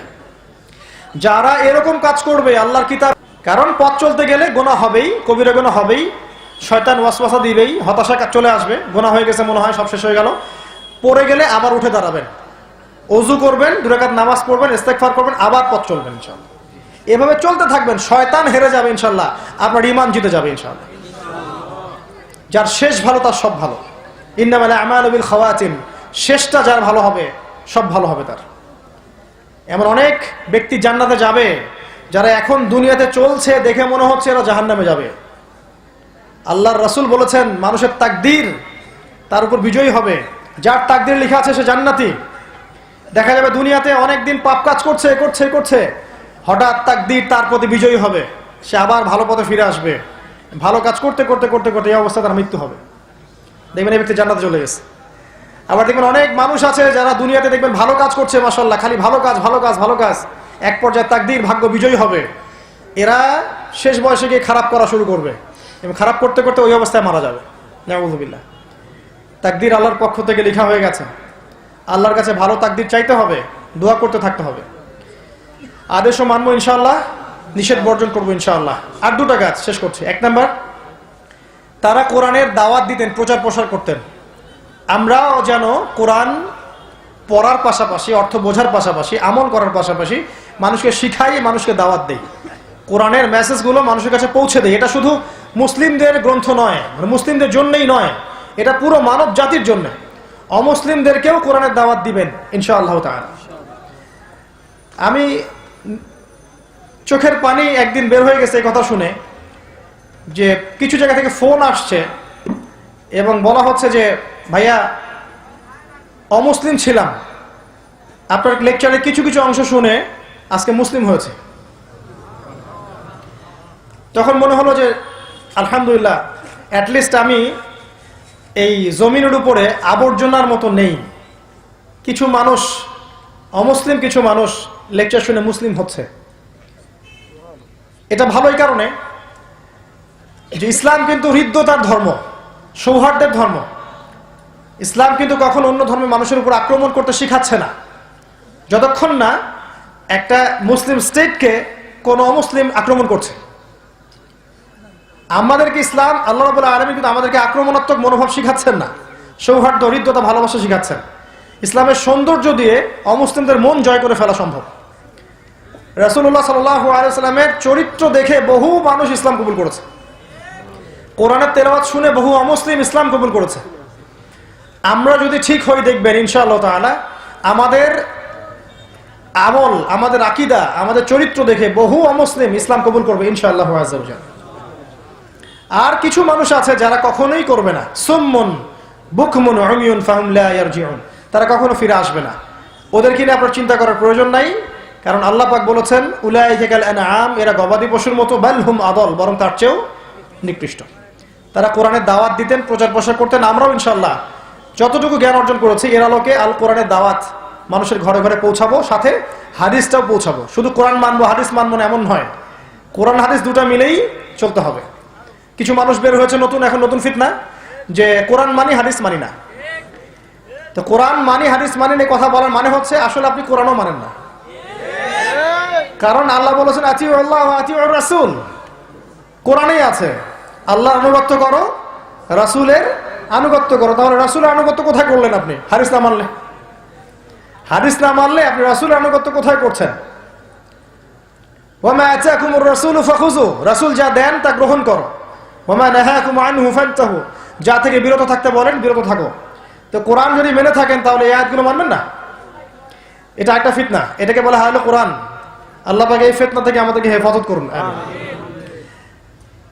আর শেষ কাজ তারা যেটা করেছিলেন, রাসূল সাল্লাল্লাহু আলাইহি ওয়াসাল্লাম, সাহাবায়ে কেরাম রাদিয়াল্লাহু আনহুম আজমাইন, কোরআনের যে বেসিক ফান্ডামেন্টাল জিনিসগুলো আছে, লসগুলো আছে, এগুলোকে তারা বাস্তবায়ন করেছেন। মক্কায় পারেন নাই, মদিনায় করেছেন। এবং এগুলোর মধ্য দিয়ে কি হয়েছে, সমাজে শান্তি শৃঙ্খলা স্থিতিশীলতা প্রতিষ্ঠিত হয়েছে।